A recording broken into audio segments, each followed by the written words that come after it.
మరికొద్దిసేపట్లో ఏపీలో కూటమి ప్రభుత్వం పూర్తి స్థాయి బడ్జెట్ ని ప్రవేశపెట్టబోతోంది. 2025 నుంచి 26 బడ్జెట్లో సూపర్ 6 పథకాలతో పాటు సంక్షేమ అభివృద్ధి కార్యక్రమాల కోసం ప్రాధాన్యత ఇచ్చే అవకాశాలు కనిపిస్తూ ఉన్నాయి. ఆర్థిక వ్యవస్థను గట్టెక్కించే మార్గాలతో పాటు మూలధన వ్యయం పెంచే విధంగా బడ్జెట్ రూపొందించినట్టు తెలుస్తోంది. ప్రత్యేకించి విజన్ 2047 లక్ష్యంగా బడ్జెట్ రూపకల్పన జరుగుతోందని ప్రభుత్వ వర్గాలు చెబుతున్నాయి. 3.20 లక్షల కోట్లతో బడ్జెట్ ప్రవేశపెట్టే అవకాశం ఉంది. శాసనసభలో మంత్రి పయ్యావుల బడ్జెట్ ప్రవేశపెడతారు.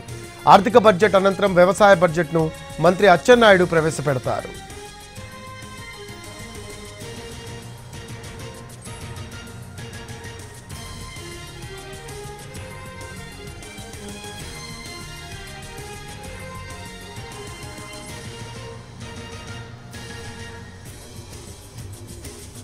మోర్ అప్డేట్స్ తెలుసుకుందాం. మా కరెస్పాండెంట్ ప్రసన్న ఉన్నారు లైవ్లో అందుబాటులో. ప్రసన్న, మరికొద్దిసేపట్లో ఏపీలో కూటమి ప్రభుత్వం పూర్తి స్థాయి బడ్జెట్ని ప్రవేశపెట్టబోతూ ఉంది. బడ్జెట్ ఎలా ఉండే అవకాశం ఉంది ప్రసన్న? అంటే ఈరోజు ఒక 3,24,000 కోట్ల అంచనాలు ప్రధానంగా కనిపిస్తున్నాయి. అంటే లాస్ట్ టైం బడ్జెట్ ప్రవేశపెట్టినప్పుడు అది ఓటాన్ అకౌంట్ అయినా కానీ 9 నెలలకు తీసుకున్నప్పుడు 2,90,000 కోట్లు ఉంది. ఈసారి కొంత పెరిగి 3,20,000 నుంచి 24,000 కోట్ల వరకు బడ్జెట్ ప్రవేశపెట్టే అవకాశం అయితే కనిపిస్తోంది. యాక్చువల్గా కూటమి ప్రభుత్వం అధికారంలోకి వచ్చిన తర్వాత పూర్తి స్థాయి బడ్జెట్ ప్రస్తుతం ప్రవేశపెడుతోంది. దాని మీద ఎక్కువగా ఫోకస్ పెట్టిన పరిస్థితి. కొద్దిసేపట్లో ఆర్థిక మంత్రి పయ్యావుల కేశవ్ ఇక్కడి నుంచి బయలుదేరతారు. ప్రస్తుతం మనం ఆర్థిక మంత్రి క్యాంప్ కార్యాలయం దగ్గర ఉన్నాం.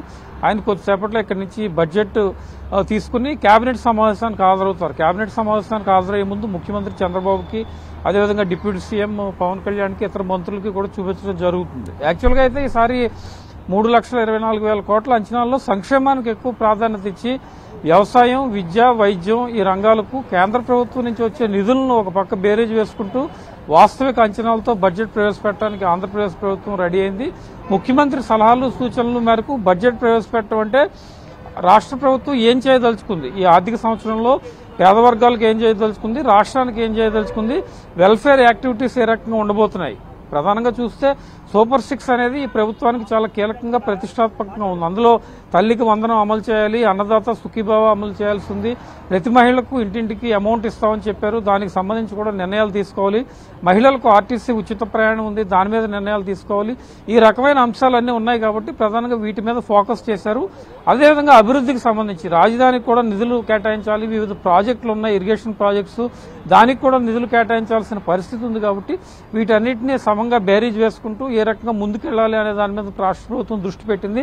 అందులో భాగంగానే వివిధ శాఖల నుంచి నివేదికలు తీసుకుంటూ ఎప్పటికప్పుడు మానిటరింగ్ చేసుకుంటూ ముందుకెళ్తున్న పరిస్థితి కూడా ప్రస్తుతం మనకి కనిపిస్తోందని చెప్పుకోవచ్చు. ఏదేమైనప్పటికీ 3,24,000 కోట్ల అంచనాలతో ఈ బడ్జెట్ ప్రవేశపెడతారు.